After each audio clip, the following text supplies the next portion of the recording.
Have you ever heard of a monster so terrifying that even the gods themselves were afraid?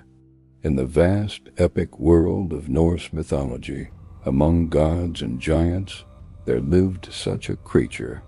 He wasn't born of shadows or chaos, but from the bloodline of a god. This is the story of Fenrir, the giant wolf whose destiny was woven with the end of the world.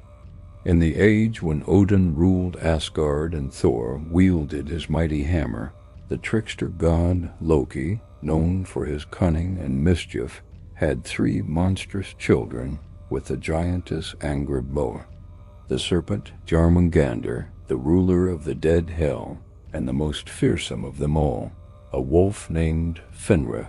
From the moment he was born, Fenrir was unlike any other wolf. He was colossal, with eyes that burned like embers and a howl that could shake the foundations of the cosmos. The gods of Asgard watched Fenrir grow with mounting dread. Every day he became larger, stronger, and more ferocious. His sheer power was unsettling, but what truly terrified them was a prophecy. The seers had foretold a time of ultimate destruction, a final battle known as Ragnarok. And in that prophecy it was written that Fenrir, the monstrous wolf, would be the one to devour Odin, the Allfather, the king of all gods. Fear is a powerful motivator, even for gods. Desperate to avert their grim fate, they decided they had to restrain the wolf before he grew too powerful to control. So they approached Fenrir with a challenge, disguising their fear as a game. "Let us test your strength, mighty wolf," they declared, presenting him with a massive chain called Li Ching. Fenrir, confident in his power, simply flexed his muscles, and the great chain shattered into 1,000 pieces. Unsettled but not defeated, the gods worked tirelessly to forge a second chain, twice as strong, named Drami. Once again they presented it to Fenrir. "Surely this will be a greater test of your incredible might," they said. Fenrir eyed the chain, allowed them to bind him, and with a mighty heave, he snapped Drami as if it were a mere twig. Now, true panic began to set in among the gods. If 2 of their strongest chains couldn't hold him, what could? Their only hope lay in magic. They sent a messenger to the dwarves, the master craftsmen of Svartalfheim, and commissioned a binding unlike any other. The dwarves created Gleipnir. It looked like a silken ribbon, soft and delicate, but it was forged from 6 impossible things: the sound of a cat's footfall, the beard of a woman, the roots of a mountain, the sinews of a bear, the breath of a fish, and the spittle of a bird. Because these things don't exist, the ribbon was unbreakable. The gods brought this silken ribbon to Fenrir. "We give up," they lied.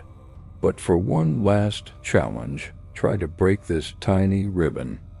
Fenrir was no fool. He saw the flimsy ribbon and sensed trickery.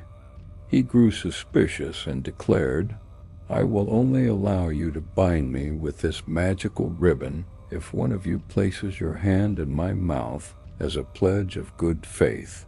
If this is a trick, I will have my price." The gods looked at one another, their courage failing. To lose a hand to those monstrous jaws was a terrifying price. But one god stepped forward. It was Ti, the god of war and justice, known for his unwavering bravery. With a steady gaze, he placed his right hand into Fenrir's massive mouth. The other gods quickly wrapped Gleipnir around the wolf.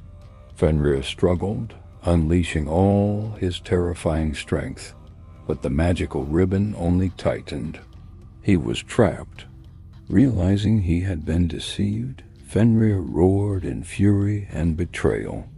In that moment of rage, he snapped his jaws shut, severing Tyr's hand at the wrist. The god of war paid the ultimate price. sacrificing his hand to save the 9 realms from the wolf's destructive power.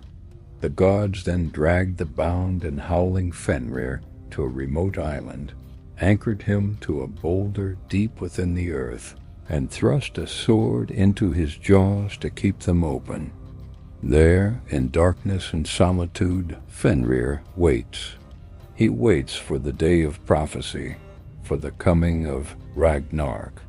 When the world trembles and the stars fall from the sky, his bonds will finally break. He will be free, and he will seek his revenge, fulfilling his destiny by swallowing Odin whole in the great final battle. Yet the story doesn't end in pure darkness. It's a powerful tale of prophecy, sacrifice, and the inevitable cycle of destruction and rebirth that lies at the heart of Norse mythology. Thanks for watching our dive into the world of myths and legends. If you enjoyed this story, don't forget to like, subscribe, and hit that notification bell for more tales from across history. See you next time.